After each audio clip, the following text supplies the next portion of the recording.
first guitar I ever got was when I was 13, and it was for Christmas. It was like one of those like packs, like the first act. I remember like really being frustrated the first couple years I was playing because I wanted to sound like Jimmy Page or something like that, you know what I mean? But I couldn't obviously play like him at all. Still can't. I mean, the guitar was a piece of crap, really.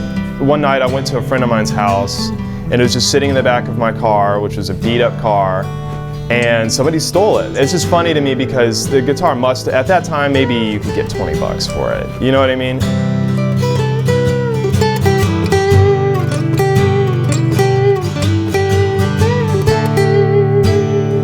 And I always thought that was a really good thing, that I tried to write songs and tried to really use the chords other than just like learning a song.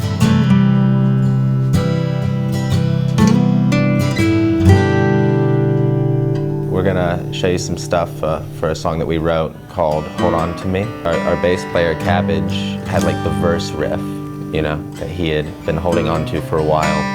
I put the lyrics together for it. So for me, it means a lot to me.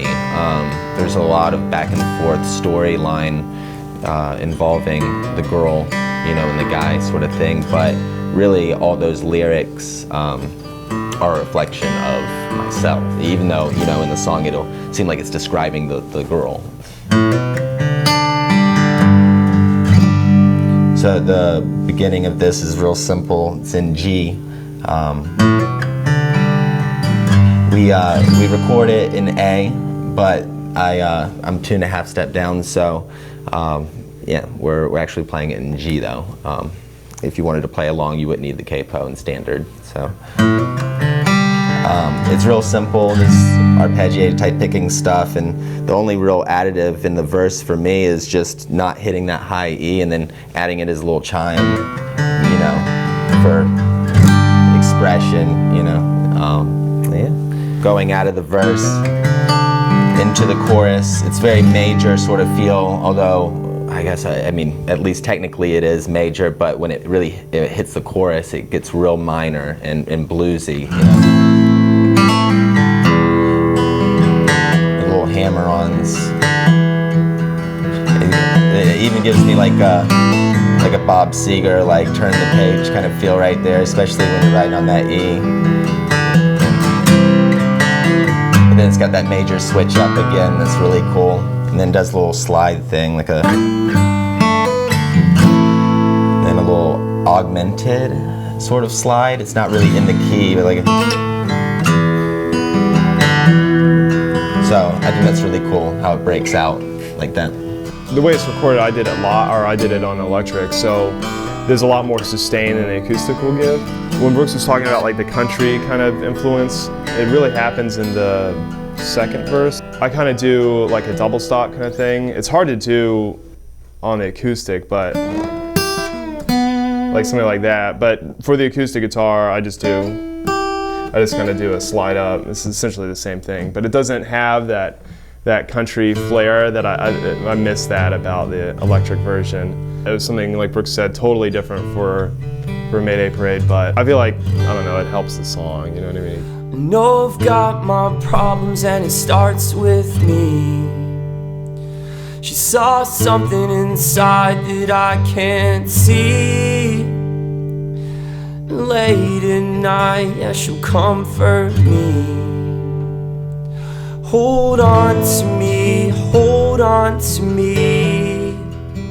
I don't know why it popped in my head. It actually had sort of like a Bright Eyes sort of feeling in my head when it started, but it quickly translated more towards just like a more country than like a indie feel. I think lyrically, we spend a lot of time on the road, and so, you know, the hold on to me part, like the main line is, you know, has a lot to do with being away and, you know, not being so certain of, like, you know, how that affects the relationship and how the other one feels, and, you know, just kind of asking them to, you know, hold on, you know. So hold on to me, hold on to me. I stay up too late and it hurts to breathe. Decide it's 4 a.m., girl, go back to sleep. We were reminiscing about the first tour that we ever did, and I feel like we didn't have any clue, really. You know, we were just kind of doing it. But obviously, I mean, we tour in a bus now, and back then we would tour in a van and slept and lived in this van. And I mean, a part of me really misses that, you know, because it was some of the best times of my life. I mean, we'd stay at random people's houses, and it was just crazy, you know, but I hardly ever showered. It was really gross, you know, but I mean, of course, I was like 19, 20, so it was like perfect age. I was stoked on life, you know.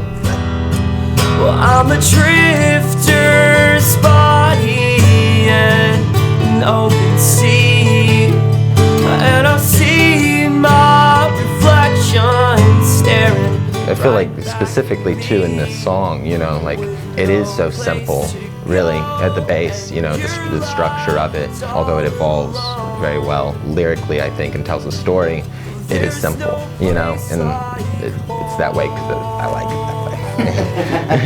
I like it simple and, you know, catchy and to the point, yeah. Hold on to me. Just stay with me, just stay with me. I know we got our problems and you'll probably leave.